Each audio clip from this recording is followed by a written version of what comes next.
Konawe, sebuah nama wilayah di Sulawesi Tenggara yang beberapa bulan lalu saya ke sana mendadak muncul jelas kembali di kepala saya. Gara-garanya, saya teringat dengan apa yang terjadi di sana sehubungan dengan tanur nikel. Sejarah singkat, saya ini punya latar belakang panjang urusan kiln, burner, furnace, tungku sejak tahun 97. Kebetulan saya memiliki kiln pembakar dengan sistem fluidized bed kiln untuk hydrated lime, CaOH 2 kali. Di mana teknologi tradisional biasanya adalah pakai tungku vertikal, seperti kebanyakan kita lihat tanur-tanur di daerah Tuban, Tegal, Cirebon, Padalarang. Kami sudah menggunakan teknologi tinggi, bahkan asapnya yang masih mengandung waste product kita tangkap dan kita pasang alat untuk menyedot sehingga produknya menjadi precipitated calcium carbonate. Semuanya friendly to nature, nggak ada waste sama sekali. Pabrik tersebut berada di wilayah Cibinong di Kelapa Nunggal, nempel pabrik semen Holcim. 20 tahun dengan benda tersebut, terang aja saya hafal mati tentang apa itu yang namanya furnace dan kiln. Lalu ke Konawe sekarang, dan di Konawe saya kaget. Lokasi tanur di Konawe yang makan waktu 1,4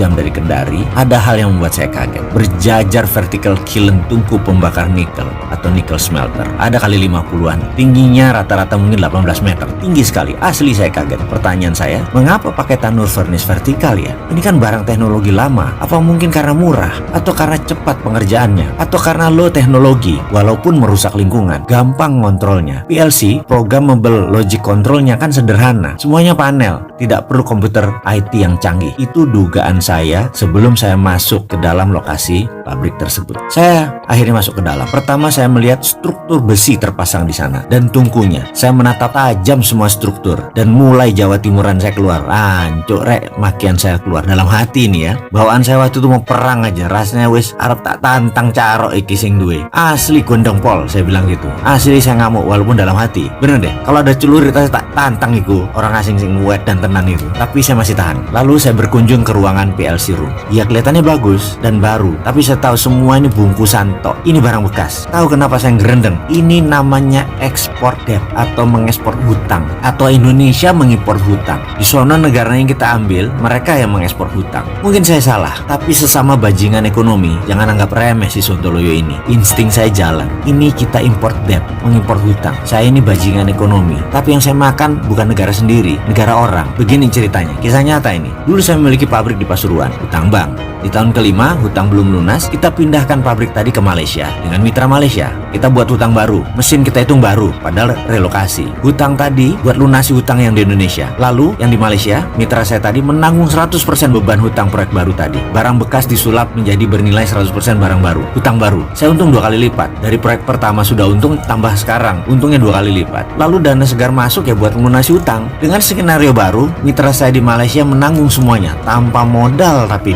kita pura-pura baik kasih aset tersebut. Kita minta minoritas saham aja hanya 20%, padahal barang bekas. Bagaimana? Sudah mulai paham apa itu export debt. Jadi begitulah kami para bajingan ekonomi ngerjain Malaysia. Barang bekas nilai baru, hutang di Indonesia diekspor ke Malaysia. Kembali ke Konawe. Kita tahu ada negara yang pandai memberi hutangan kan? Pinjamkan 10 billion dolar ke negara lain, lalu di tahun kelima pindahkan barang tersebut ke Indonesia. Lalu Indonesia hutang baru full 10 billion. Bayangin, padahal barang itu mungkin nilainya tinggal 20%. Tetapi Indonesia biar tergiur, proyek itu terkesan biayanya 100% dibiayai oleh mereka. Baik banget kan mereka, nilainya 10 billion, udah Indonesia nggak keluar duit, pokoknya 100% tak biayai. Lah kan geblek orang barang bekas, itu bisnis untung di muka mereka itu. 8 billion ditambah hutang mereka yang kemarin lunas. Ada lagi, bunga mereka 5%, lalu dikasih bunga ke kita 7%. Mereka untung dari bunganya 2%. Jadi untung dagangnya bolak-balik.